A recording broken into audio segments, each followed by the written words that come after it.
আসসালামু আলাইকুম। আশা করি প্রিয় শিক্ষার্থীরা তোমরা অনেক অনেক ভালো আছো।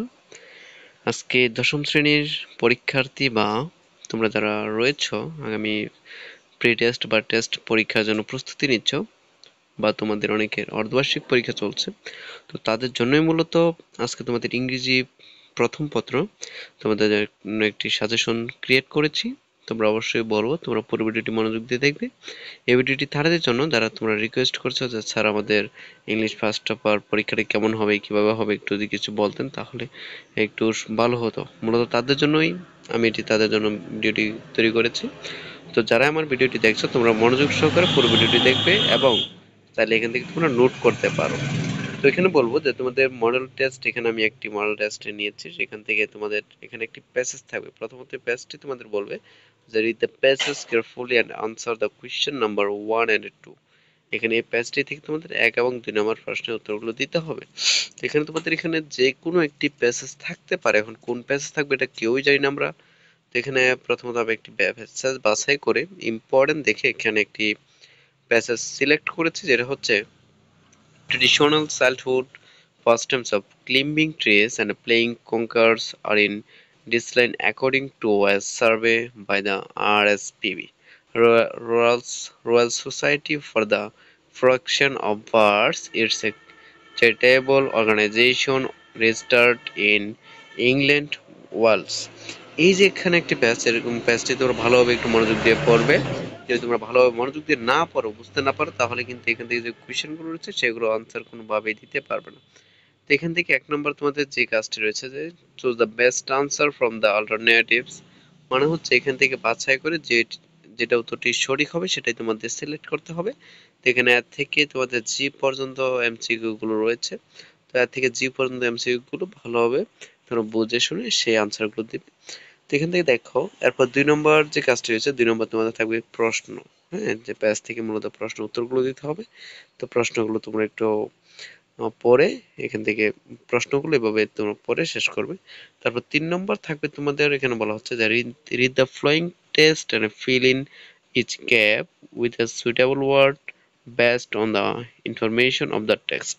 তো এখানে যে একটি প্যাসেজ দেখতে পাচ্ছ সেই প্যাসেজটি একটু পড়ে তারপর এখান থেকে তোমাদের একটি ফিল ইন দ্য ব্লাঙ্কস রয়েছে, মানুষের শূন্যস্থান পূরণ করতে হবে সেখান থেকে।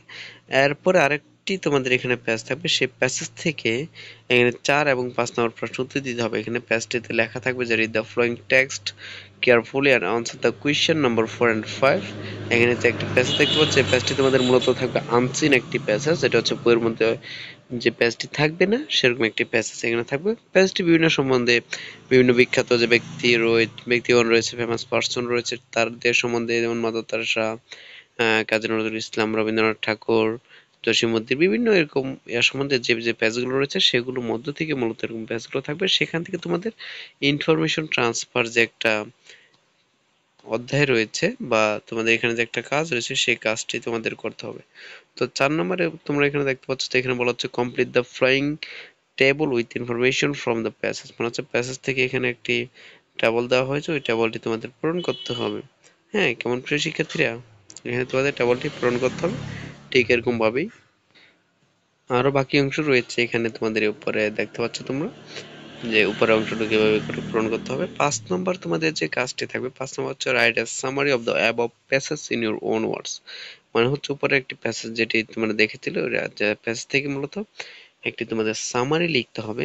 তো সামারিটি তোমরা এভাবে ভালো করে এভাবে দিয়ে দিবে। কেমন প্রিয় শিক্ষার্থীরা, 6 নম্বর হচ্ছে match the parts of sentence given in column A B and C to write 5 complete sentence, মানে হচ্ছে এ বি সি, এখানে তিন অংশে এখানে প্যাসকে ওয়ার্ড সেন্টেন্স গুলো দেখতে পাচ্ছ, এখানে 3টা সেন্টেন্স মূলত একত্রিত করে এখানে এটা পূরণ করতে হবে। 7 নম্বর রয়েছে তোমাদের, এখানে বলা হচ্ছে for the flowing parts of the story in correct order to make the whole story only the corresponding number of the sentence need to be written। তো এখানে এটা তোমাদের 7 নম্বর, এটা হচ্ছে রিয়ারেন্সটা মূলত 1 নম্বর 2 নম্বর 3 নম্বর, মানে হচ্ছে 1 নম্বর 2 নম্বর কোনটা হবে সেটা সিলেক্ট করে মূলত তোমাদের সাজাতে হবে। অবশেষে যেটা রয়েছে 8 নম্বর হচ্ছে তোমাদের এখানে বলা হচ্ছে যে answer the following question from the poems of your text book, মানে হচ্ছে তোমাদের বইয়ে একটি আহ, কবিতা থাকবে যে poems of your text book, তোমাদের যে বই রয়েছে সে বই থেকে মূলত কবিতা থাকবে, কবিতা থেকে মূলত প্রশ্ন তৈরি করতে দেওয়া হবে, এই প্রশ্নগুলো আনসার দিতে হবে। 9 নম্বর অবশেষে রয়েছে তোমাদের এখানে বলা হচ্ছে answer the following question from the stories of your text book. মানে হচ্ছে এখান থেকে, এটা তোমাদের আসবে না, তবে এখানে দেওয়া আছে, মানে হচ্ছে একটা গল্প থেকে মূলত এখানে প্রশ্ন উত্তরগুলো দিতে হবে। এরপর অবশেষে তোমাদের যে কাজটি রয়েছে তোমরা দেখতে পাচ্ছ যে এখানে 9 নম্বর থাকবে, এখানে একটু নাম্বারগুলো ব্যতিক্রম হয়েছে। এখানে বলা হচ্ছে যে read the following outlines and develop them into a complete story, give a suitable little title to it. এখানে একটি স্টোরি দেওয়া আছে, সেই স্টোরিটার নাম উল্লেখ করে সেখানে স্টোরিটা ফুলফিল করে লিখতে হবে। 12 নম্বর থাকবে মূলত তোমাদের একটি ডায়লগ, সেই ডায়লগটা এখানে লিখতে হবে। আশা করি প্রিয় শিক্ষার্থীরা তোমরা বুঝতে পেরেছো।